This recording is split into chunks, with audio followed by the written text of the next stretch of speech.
വചനത്തിന്റെ പ്രതിധ്വനികൾ ഡിസംബർ 23. സഹോദരന്മാരെ, നാം ക്രിസ്മസിന്റെ വക്കിലാണ് നിൽക്കുന്നത്. സഭ നമ്മെ മന്ദഗതിയിലാക്കുന്നു. ഒരു നിമിഷം മാത്രം. നവജാത ക്രിസ്തുവിന്റെ നിലവിളിക്കു മുമ്പ് ദൈവം നാമകരണം ചെയ്ത ഒരു കുട്ടിയുടെ നിലവിളി നമുക്ക് കേൾക്കാൻ അനുവദിക്കുക. യോഹന്നാൻ സ്നാപകന്റെ ജനനം. മണവാളന്റെ സുഹൃത്ത്. വചനത്തിനു മുമ്പുള്ള ശബ്ദം. അയൽക്കാർ നിറഞ്ഞ ഒരു വീട്. സന്തോഷം. അത്ഭുതം. ലളിതമായി തോന്നുന്ന ഒരു ചോദ്യവും. അവനെ നമ്മൾ എന്തു വിളിക്കും? ലോകം ആ ചോദ്യത്തിന് വേഗത്തിൽ ഉത്തരം നൽകും. അതിനെ അതുല്യമാക്കുക, അതിനെ വേറിട്ടു നിർത്തുക, അതിനെ അവിസ്മരണീയമാക്കുക. പേരുകൾ ബ്രാൻഡുകളായി മാറും. പ്രസ്താവനകൾ. വിജയത്തിന്റെ പ്രവചനങ്ങൾ. എന്നാൽ നിങ്ങൾ സ്നാനഫോണ്ടിലേക്ക് നടക്കുമ്പോൾ സബ് കൂടുതൽ ആഴത്തിലുള്ള എന്തെങ്കിലും ചോദിക്കണം. നിങ്ങളുടെ കുട്ടിക്ക് നിങ്ങൾ എന്ത് പേരാണ് നൽകുന്നത്? കാരണം സ്നാനത്തിൽ ഒരു പേര് അലങ്കാരമല്ല, അത് ദൈവവിളിയാണ്. ജീവിതകാലം മുഴുവൻ അത് മന്ത്രിക്കുന്നു. നിങ്ങൾ ദൈവത്തിൻ്റെതാണ്. നിങ്ങൾ വിശുദ്ധിയിലേക്ക് വിളിക്കപ്പെട്ടിരിക്കുന്നു. തിരുവെഴുത്തുകളിൽ പേരുകൾ ഒരിക്കലും ശൂന്യമല്ല. അവയ്ക്ക് അർത്ഥമുണ്ട്. വാഗ്ദാനം. വിധി. യോഹന്നാൻ. കർത്താവ് കൃപയുള്ളവനാണ്. അവന്റെ നാമം ഉച്ചരിക്കുമ്പോഴെല്ലാം കരുണ പ്രഖ്യാപിക്കപ്പെടും. അതുകൊണ്ടാണ് ഇന്നത്തെ സുവിശേഷം പിരിമുറുക്കമുള്ളതായി തോന്നുന്നത്. അയൽക്കാർക്ക് പരിചിതമായത് വേണം. സുരക്ഷിതം. മാന്യൻ.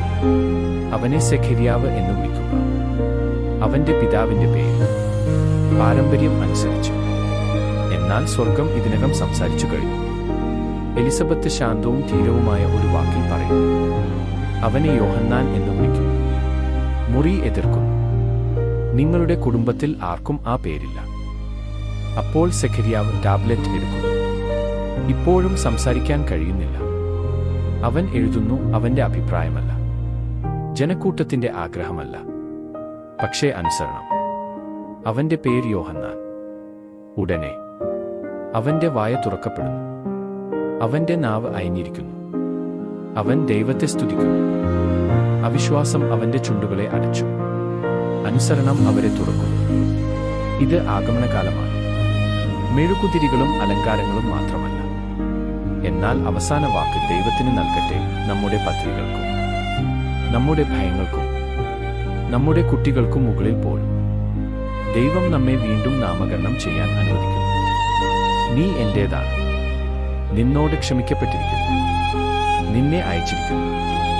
നമ്മുടെ കാലത്തെ ഒരു കഥ. ചെറിയ സാധാരണ ഒരു യുവ കത്തോലിക്ക ദമ്പതികൾ അവരുടെ ആദ്യ കുഞ്ഞിനായി കാത്തിരിക്കുന്നു. രാത്രി വൈകി. സ്ക്രീനുകൾ തിളങ്ങുന്നു. പേരുകളുടെ അനന്തമായ പട്ടിക. അവർ ഒന്ന് തിരഞ്ഞെടുത്തു. ആധുനികം, സ്റ്റൈലിഷ്, ചെവിക്ക് മനോഹരം. പക്ഷേ ഒരു കഥയുമില്ല. സ്നാപന തയ്യാറെടുപ്പിൽ പുരോഹിതൻ അവരെ തിരുത്തിയില്ല.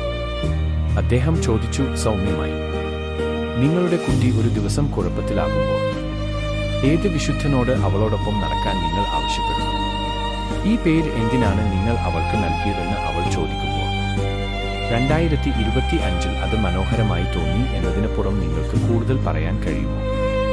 ആ ചോദ്യങ്ങൾ അവശേഷിച്ചു. അവർ അവരെ പിന്തുടർന്ന് വീട്ടിലേക്ക് മടങ്ങി. അവർ നിശബ്ദരായി അവരോടൊപ്പം ഇരുന്നു. അവർ സ്നേഹിച്ച പേര് അവർ നിലനിർത്തി. എന്നാൽ അവർ മറ്റൊന്ന് കൂടി കൂട്ടിച്ചേർത്തു. സ്വർഗത്തിനും ഭൂമിക്കും മുമ്പുള്ള ഫോണ്ട്. ക്ലെയർ. അസീസിയിലെ വിശുദ്ധ ക്ലെയറിനു ശേഷം ധൈര്യമുള്ള ഒരു സ്ത്രീ. ദാരിദ്ര്യത്തിന്റെയും തീയുടെയും യൂക്കറിസ്റ്റിനോടുള്ള തീവ്രമായ സ്നേഹത്തിന്റെ. വർഷങ്ങൾ കടന്നുപോയി. ജീവിതം ഭാരമായി. വിശ്വാസം ക്ഷയിച്ചു. അവരുടെ മകൾ വഴിതെറ്റിപ്പോയി. ഒരു വൈകുന്നേരം അവളുടെ അമ്മ പറഞ്ഞു, ഞങ്ങൾ നിങ്ങൾക്ക് ക്ലെയർ എന്ന പേര് നൽകിയത് എന്തുകൊണ്ടാണെന്ന് നിങ്ങൾക്കറിയാമോ? അവൾ കഥ പറഞ്ഞു.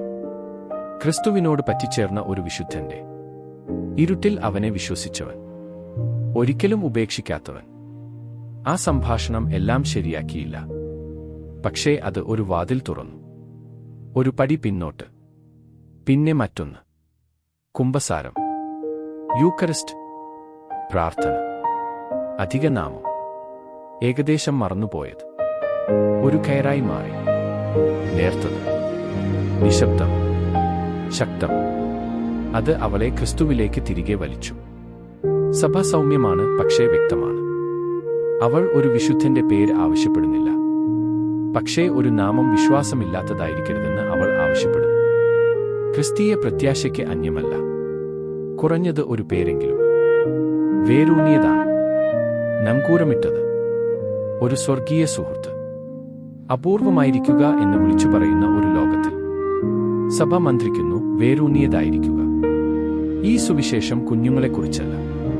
പ്രവാചകനായ മലാഖിയിലൂടെ ദൈവം രോഗശാന്തി വാഗ്ദാനം ചെയ്തു. പിതാക്കന്മാരുടെ ഹൃദയങ്ങളെ മക്കളിലേക്കും കുട്ടികളുടെ ഹൃദയങ്ങളെ പിതാക്കന്മാരിലേക്കും തിരിക്കുന്നത്. യോഹന്നാൻ വഴി ഇത് സംഭവിക്കുമെന്ന് ദൂതൻ പറയുന്നു. രോഗശാന്തി കൊട്ടാരങ്ങളിൽ ആരംഭിക്കുന്നില്ല. അത് വീടുകളിൽ ആരംഭിക്കുന്നു. മേശകൾക്ക് ചുറ്റും സ്നേഹത്തോടെ സംസാരിക്കുന്ന പേരുകളിലൂടെ, പിന്നിലേക്ക് തിരിഞ്ഞ ഹൃദയങ്ങളിലൂടെ. അതുകൊണ്ട് ആഗമനകാലത്തിന്റെ ഈ അവസാന മണിക്കൂറുകളിൽ സുവിശേഷം നമ്മോട് ചോദിക്കുന്നു, അപ്പോൾ ഈ കുട്ടി എന്തായിരിക്കും? നിങ്ങൾ എന്തായിരിക്കും? ക്രിസ്മസ് ഉദിക്കുന്നതിനു മുമ്പ് ഒരു ഭയത്തിനോ തീരുമാനത്തിനോ ദൈവത്തിന് അവസാന വാക്കുണ്ടായിരിക്കട്ടെ. ഈ ആഴ്ച അനുഗ്രഹത്തോടെ ഒരു കുടുംബാംഗത്തിന്റെ പേര് പറയുക. പുൽത്തൊട്ടിയുടെ മുമ്പാകെ നിങ്ങളുടെ സ്വന്തം സ്നാനനാമം ഓർമ്മിക്കുകയും പ്രാർത്ഥിക്കുകയും ചെയ്യുക. യേശുവേ, കർത്താവ് കൃപയുള്ളവനാണ്. ഞാൻ നിങ്ങളുടേതാണ്. പിന്നെ ഞങ്ങൾ തൊട്ടിലേക്ക് വരുമ്പോൾ ഞങ്ങൾ കാഴ്ചക്കാരായി വരില്ല. ദൈവത്താൽ നാമകരണം ചെയ്യപ്പെട്ട ആളുകളായി ഞങ്ങൾ വരും, കരുണയാൽ അവകാശപ്പെട്ടവർ.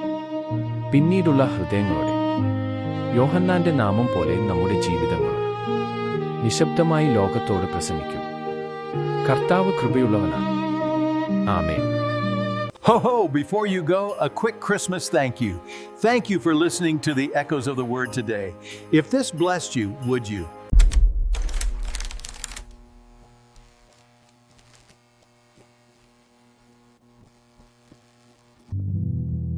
It's perfect. So chic.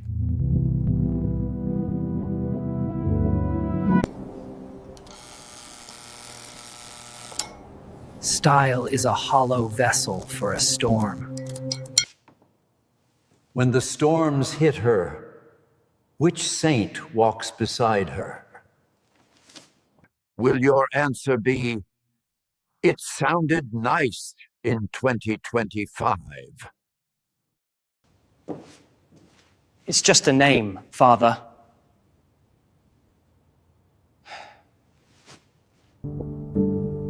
A name is a prayer you say forever.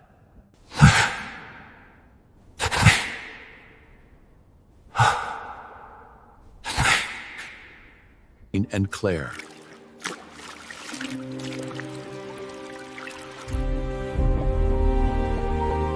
I was drifting in a sea of neon. Do you know why we gave you the name Claire?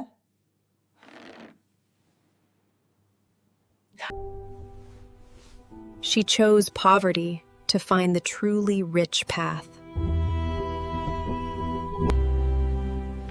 She is the anchor we gave you in the dark.